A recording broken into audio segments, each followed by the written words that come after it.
अभी हम समझते हैं कि यात्रा के 5 मेजर स्टेप्स क्या क्या होते हैं। पहली बात तो हमें अपने को आत्मा समझना है कि मैं आत्मा हूँ, ये संकल्प चलाना है कि मैं आत्मा हूँ। केवल एक संकल्प चलाना है कि मैं आत्मा हूँ, ठीक है। सेकंड स्टेप होता है आत्मा दिखती कैसी है, कहाँ पे अभी बैठी हुई है, उस चीज़ को देखना है।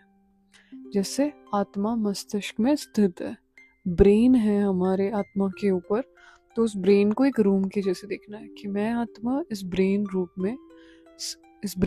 में स्थित हूँ। ओके, पहला हो गया संकल्प चलाना कि मैं आत्मा हूँ। दूसरा हो गया अपने आप को देखना कि मैं दिखती कैसी हूँ।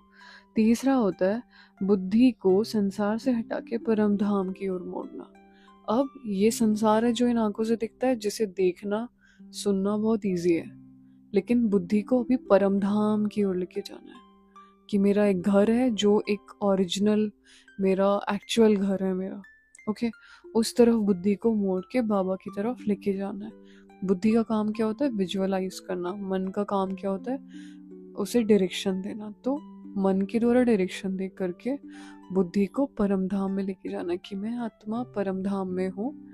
वहाँ परम धाम को देखना है कि ऐसे एक रेड वर्ल्ड है जो बहुत ब्यूटीफुल है। फिर हमारा फोर्थ स्टेप होता है पॉइंट ऑफ लाइट शिव बाबा को देखना। वहाँ पे बिल्कुल टॉप पे जाना, बाबा के इलेक्ट्रोमैग्नेटिक फील्ड में प्रवेश करना अपने इलेक्ट्रोमैग्नेटिक फील्ड के साथ। अब आप बोलेंगे इलेक्ट्रोमैग्नेटिक फील्ड क्या होता है? हर आत्मा का एक ऑरा होता है, ठीक है। ऑरा बड़ा छोटा होता है, जितने ज़्यादा हमारे प्योर थॉट्स उतना बड़ा हमारा ऑरा होता है। उसे ही इलेक्ट्रोमैग्नेटिक फील्ड कहते हैं। हम सबका अपना अपना इलेक्ट्रोमैग्नेटिक फील्ड होता है।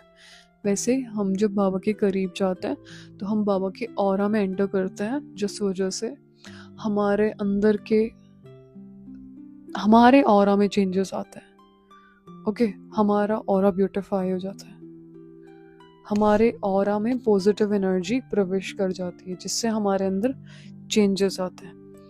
तो इससे हमें शांति, शक्ति, प्रेम, करुणा सटल एनर्जी के रूप में अनुभव होती है। ओके, सो ये हो गया अपने अंदर एक्सपीरियंस करना उस शांति को, उस शक्ति को, उस ज्ञान को, वो जो बाबा सागर हैं पूरे, उनको अपने अंदर भरना। ये प्रोसीजर हो गया।